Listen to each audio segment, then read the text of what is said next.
T.J. Feeney.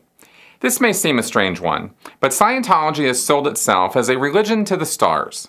It also has its presence around the home of film and TV at Los Angeles.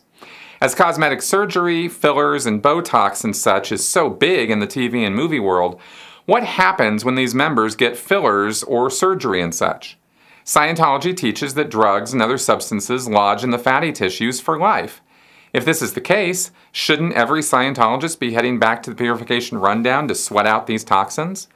And if they do, how do they get over the fact that the sauna or steam room didn't cause the fillers or Botox to magically melt away like every other drug they think they sweat out?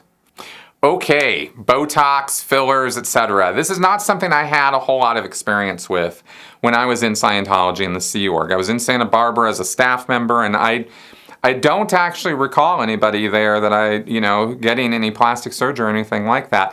And then when I was in the Sea Org as in management, I was on the Sea Org base a lot, and I saw movie people come and go a couple times, but I didn't think that any of them had gotten actual plastic surgery. Now, I do think Tom Cruise and I think possibly David Miscavige have since gotten plastic surgery.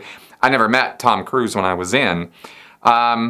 So as far as like rich Scientologists doing this or something, I mean, I guess I was trying to think back to, what would my attitude have been about it as a Scientologist or as a Sea Org member. And the Purif thing was not what came straight to mind for me. And I didn't think about it in terms of, oh, you got silicone implants or Botox in the lips or the forehead or whatever. Oh, that needs to get sweated out. I mean, obviously they wouldn't be doing it if they thought that was going to be the result, is that they were then going to go do a Purif again and somehow get rid of it. I don't think Scientologists, and I certainly didn't even think about it that way. We just, it just doesn't even occur to you. When you think about the Purif, you don't think about Botox and fillers. You think about, paint and lead and drugs and alcohol and stuff like that. And of course, you've already piled so much false data onto the person's head from L. Ron Hubbard about how your physiology works that they're already not thinking clearly. Then they're in a destructive cult. That's more not thinking clearly. So anyway, so I just didn't really think about it very much. However, because I realized I didn't have a whole lot of experience with it, I did contact a former Scientology friend of mine who was in Clearwater, where I was not, and where there are a lot of rich Scientologists. And she and I talked about this.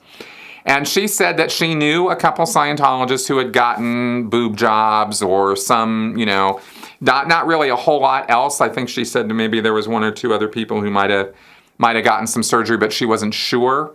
And she kind of said the same thing as far as like it didn't really come up that this would be something you'd do a Purif for.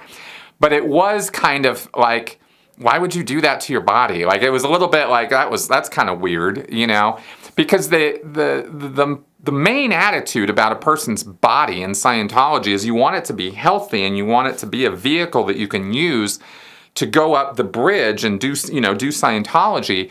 But, caring for the body, putting all this attention on the body. I mean, Hubbard wrote about how silly that is and how you shouldn't really do that. And even caring for it is sort of a haphazard, just keep it alive long enough to do your stuff.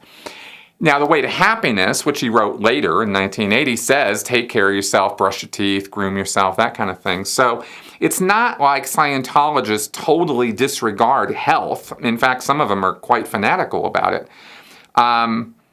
It's not like anybody wants their body, just slipshod about it. But if I can get this across somehow, that even with that happening, there's still this idea that the spirit is the thing, that's the Thetan is the thing. That's what's important, is you as a spiritual entity. So people who are vain or put a lot of attention on their bodies are kind of looked at a little, really?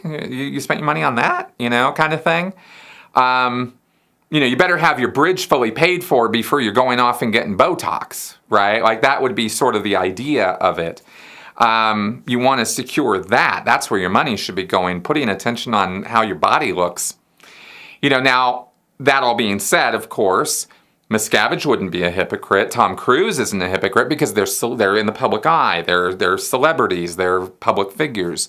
So Scientologists would forgive them for, maybe doing a little touch up here and there. But, but at the same time, if it went bad or it went wrong or, somebody got some Botox injection and it, broke or went floppy or whatever, Scientologists would be a little bit, well, he was kind of asking for it, I mean, that would be kind of the attitude about that. So that's what I can talk about with that. I hope that's useful information. And there you go.